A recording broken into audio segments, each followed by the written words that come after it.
A 9-year-old boy's answer to one question made Steve Harvey forget he was on television. The child standing at that podium was supposed to be dead. Doctors had given him 3 months to live 2 years ago. When Steve asked what he wished for most in the world, the boy didn't say to be healthy. He didn't say to live longer. His answer was so selfless, so pure, that Steve Harvey dropped his cards and walked off stage. What happened when he came back changed that family's life forever. And what the boy said at the end made everyone understand that sometimes the smallest people teach us the biggest lessons about what really matters. Daniel Carter was 9 years old when he walked onto the Family Feud stage in Atlanta on a Tuesday afternoon in March. He was small for his age, barely 60 pounds, his frame fragile from years of treatment. He wore his favorite superhero t-shirt, the one with Captain America on the front, and jeans that his mother had to safety pin at the waist because he'd lost so much weight. On his left wrist was a medical bracelet that told a story no child should have to live. Stage 4 neuroblastoma. Terminal. Beside him stood his family. His mother Rachel, 34, who hadn't slept a full night in 2 years. His father Michael, 37, who'd quit his job to be home full-time. His older sister Emma, 12, who'd learned to be strong when all she wanted to do was cry. His little brother Noah, 6, who didn't fully understand why his big brother was sick, but knew he had to be extra good to help. Steve Harvey stood center stage, holding his cards, wearing his signature 3-piece suit, but his hands were shaking slightly. The producers had briefed him before the show. They'd shown him Daniel's file, explained the situation, asked if he was comfortable proceeding. Steve had done television for decades. He'd interviewed celebrities, politicians, ordinary people with extraordinary stories. But this was different. This was a dying child on his stage, smiling like he had all the time in the world. Steve had asked the producers, "Are you sure about this? Are we sure this is appropriate?" The answer had stopped him cold. This was Daniel's wish, his one wish from the Make-A-Wish Foundation. Not Disney World, not meeting a superhero. He wanted to play Family Feud with his family. He wanted to be normal for one day. He wanted to make his family laugh. The game began normally enough. Steve asked the questions. The families gave answers. The board revealed points. Daniel stood at his podium, sometimes needing to lean against it for support, but always smiling.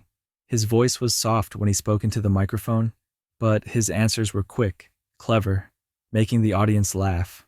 After the third round, during a commercial break, Steve did something he rarely did. He walked over to Daniel's podium and knelt down to be at eye level with him. "How you doing, little man? You feeling okay?"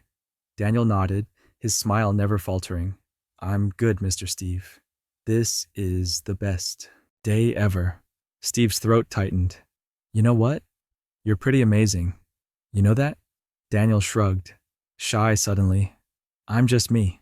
Steve patted his shoulder gently, careful not to press too hard against his fragile frame. "Yeah, that's what makes you amazing." When they came back from commercial, Steve made a decision. He set down his question cards and addressed the audience directly. "Folks, before we continue, I want to take a moment. This young man right here, Daniel Carter, is very special, and I want to ask him something that's not on any card." Daniel looked up, surprised. Steve turned to face him fully. "Daniel, if you could wish for anything in the world right now, anything at all, what would it be?" The studio fell silent. Everyone knew what they expected him to say. To be healthy. To not be sick anymore. To live. Those were the obvious answers, the logical answers, the answers anyone would give in his situation. Daniel thought for a moment, his young face serious.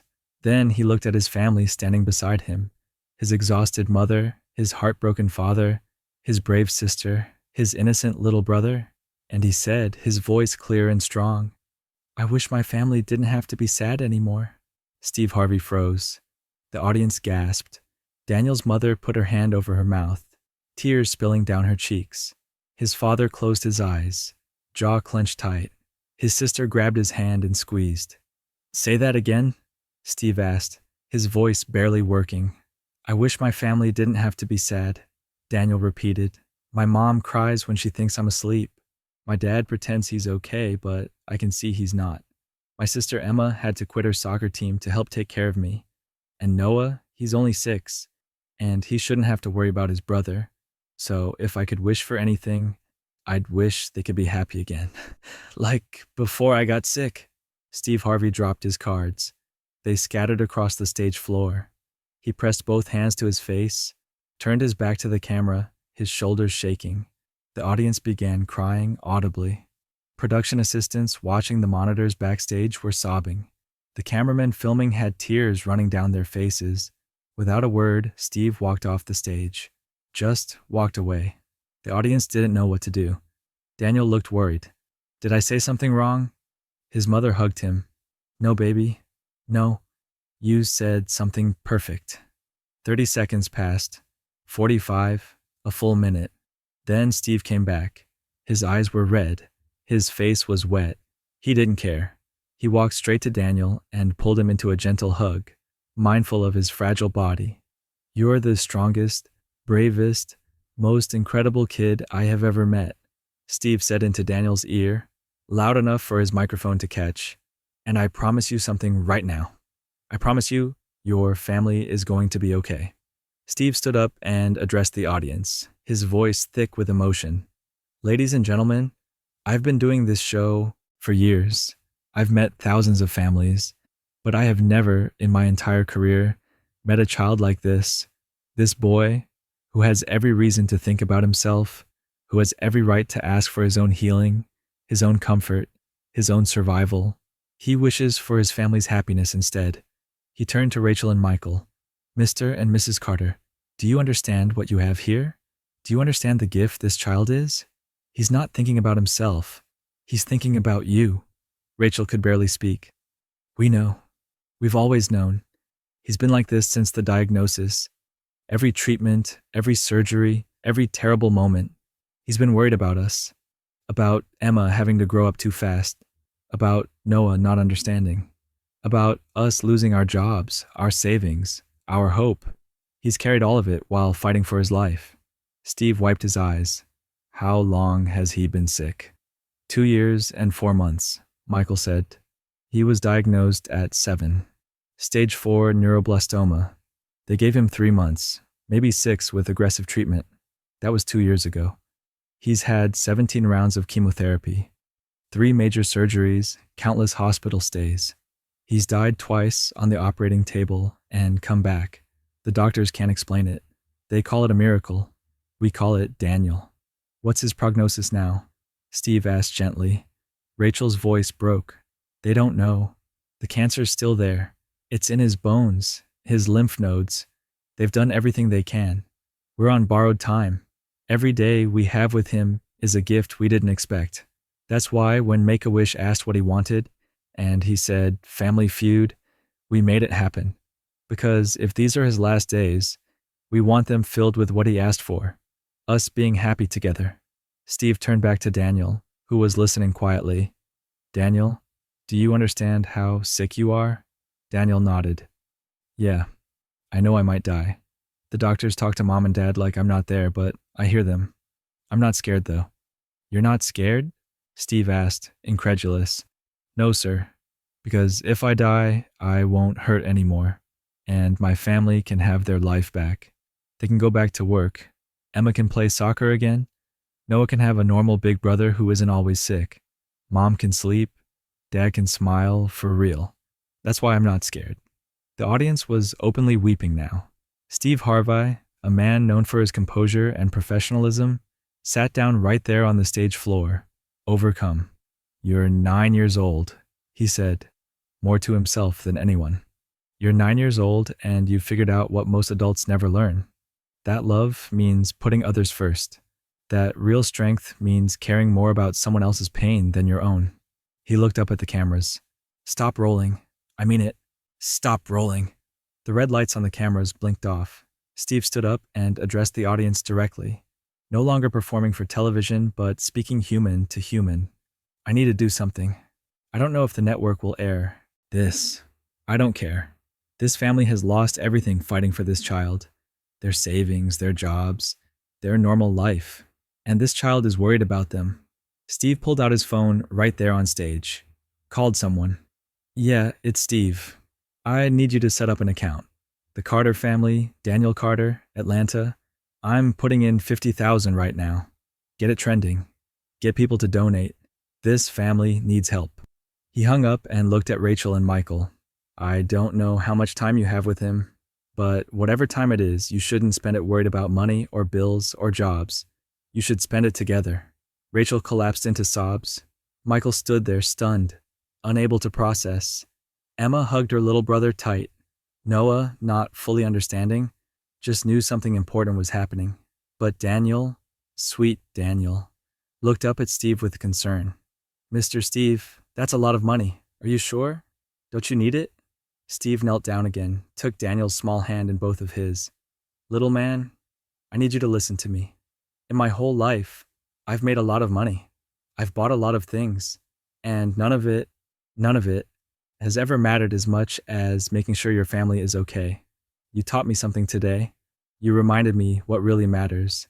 So, yeah, I'm sure. The cameras started rolling again without Steve noticing or caring. What happened next would become one of the most viral moments in television history. The audience, spontaneously and without prompting, began coming forward. One woman pressed $200 into Rachel's hand. An older man gave $500. A college student gave $20, apologizing that it wasn't more. Within 15 minutes, over $12,000 in cash had been collected from the studio audience alone. But it didn't stop there. When the episode aired 2 weeks later, the response was unprecedented. The GoFundMe Steve had set up raised over $3 million in 5 days. A children's hospital offered to continue Daniel's treatment completely free. A pharmaceutical company offered experimental drugs at no cost. A real estate agent donated a fully furnished house, mortgage-free, so the family wouldn't have to worry about rent. Corporations, celebrities, and ordinary people from all 50 states and 27 countries sent money, gifts, messages of hope. Daniel's story became national news, but Daniel himself remained unchanged by the attention. When reporters asked him how it felt to have inspired millions, he said simply, "I just want my family to be happy. That's all I ever wanted." 3 months after the Family Feud episode aired, Daniel's cancer went into unexpected remission. His doctors couldn't explain it medically. The experimental drugs may have helped. The new treatments may have worked. Or perhaps, as Rachel believed, her son's pure heart had finally been rewarded by a universe that owed him so much. Today, 2 years after that episode, Daniel is 11 years old. He's cancer-free. He's gained weight, grown taller. His cheeks have color. He plays with Noah, watches Emma's soccer games, helps his parents around their new house. The medical bracelet is gone, replaced with a regular watch. He's in 6th grade, gets good grades, has friends who never knew him as the sick kid. Steve Harvey keeps a framed photo in his office.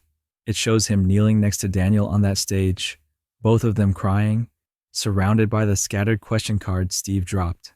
The caption reads, "The day a 9-year-old taught me what matters." Steve says it's his favorite photo from his entire career because it reminds him why he does what he does, to create moments of real human connection. Share and subscribe. Because Daniel Carter's story isn't just about surviving cancer. It's about a child who understood, at 9 years old, that love means caring more about someone else's happiness than your own comfort. It's about a boy who wished for his family's joy while facing his own death. It's about showing that the smallest people can teach us the biggest lessons about what really matters in life. Daniel says now, when people call him brave or special, "I'm just a kid who loves his family." That's not special. That's normal. But that's where he's wrong. Not everyone loves so purely, so selflessly, especially not at 9 years old while fighting for their life. Not everyone can look death in the face and worry more about the people they'll leave behind than about their own survival. The answer Daniel gave that day, "I wish my family didn't have to be sad anymore," wasn't what anyone expected, but it was the truest answer to what love really means. Because sometimes love looks like a dying child, wishing not for his own healing, but for his family's happiness. That's what Daniel knew. That's what he taught millions of viewers. And that's why his story, against all odds, has a happy ending that no one saw coming.